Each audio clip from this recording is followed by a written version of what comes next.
Sir, what is 30A? 30A Bharat के संविधान में एक ऐसी धारा है, ये धारा ये कहती है कि हिंदू अपने धर्म की शिक्षा नहीं दे सकता, अपने कॉलेज में नहीं दे सकता, प्राइवेट कॉलेज में नहीं दे सकता, इसके लिए कॉलेज नहीं बना सकता, और जो सरकार के जो कॉलेजेस हैं उसमें नहीं दी जा सकती। लेकिन एक धारा है 30, वो 30 धारा मुसलमानों को इस बात की इजाजत देती है कि वो अपनी मजहब की शिक्षा के लिए कॉलेज खोल सकते हैं, वो मदरसे चला सकते हैं, क्रिश्चियन अपने मदरसे चला सकते हैं, स्कूल इंस्टीट्यूशन चला सकते हैं जहां वो अपने मजहब की शिक्षा दे सकते हैं। मेरा सवाल यह है, क्या संविधान के निर्माताओं को इस बात का बोध नहीं था कि सिम्मी जी, अगर आप अपने धर्म की शिक्षा आपको नहीं मिलेगी तो आप में संस्कार कहां से आएंगे, आप में फेथ कहां से आएगा, आप वेद क्या हैं, पुराण क्या है, कैसे जानेंगे अगर आपसे कहा जाए आपको यह नहीं पढ़ना है। और भारत में एक ऐसी सिविलाइजेशन जिसके 5000 साल का जो रिटन डॉक्यूमेंटेशन है, उसमें भारत का कोई भी आप दौर देख लें, कभी भारत की सनातन संस्कृति के मानने वालों ने दुनिया के किसी देश पे हमला नहीं किया। यह शब्द बलात्कार हमारी संस्कृति का हिस्सा नहीं था। ये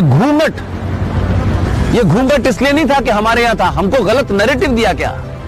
ये भारत के अंदर जब मुगल शासक आए, उनका एक ही एजेंडा था कि जितने गैर मुस्लिम औरतें हैं उनका रेप करके उनकी नस्लों को सुधारना है। ये बलात्कार शब्द हमारे साहित्य का हिस्सा नहीं था, ये तलाक शब्द हमारे साहित्य का हिस्सा नहीं था। हमारी परंपरा और संस्कृति में 7 फेरे जीवन भर के लिए जाते हैं।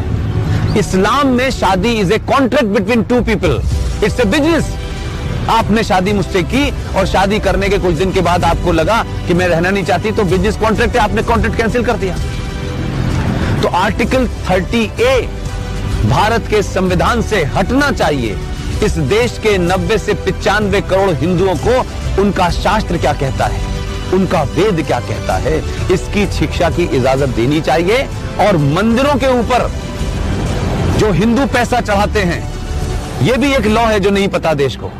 भारत के जितने भी मंदिर हैं उस पे जो पैसा चढ़ता है वो सरकार के खजाने में चला जाता है। और भारत के मजारों के ऊपर जो पैसा चढ़ता है, जो गुरुद्वारों में पैसा चढ़ता है, वो सारा का सारा पैसा उस धर्म के मानने वालों के पास चला जाता है।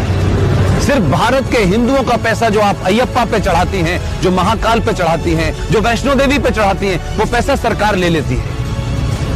तो अगर भारत के मंदिरों पे चढ़ने वाले पैसे से भारत के लोग, हिंदू लोग, सनातनी लोग अपने विश्वविद्यालय खोलना चाहें कि हम सनातन की संस्कृति के बारे में बताएंगे, पुराणों को पढ़ाएंगे, तो उसकी भी छूट नहीं है। ये संविधान में 2 धाराएं एंटी हिंदू हैं, इनको समाप्त होना चाहिए। और मैंने कल भी घोषणा की है कि अगले 2 साल में इसके खिलाफ भी मैं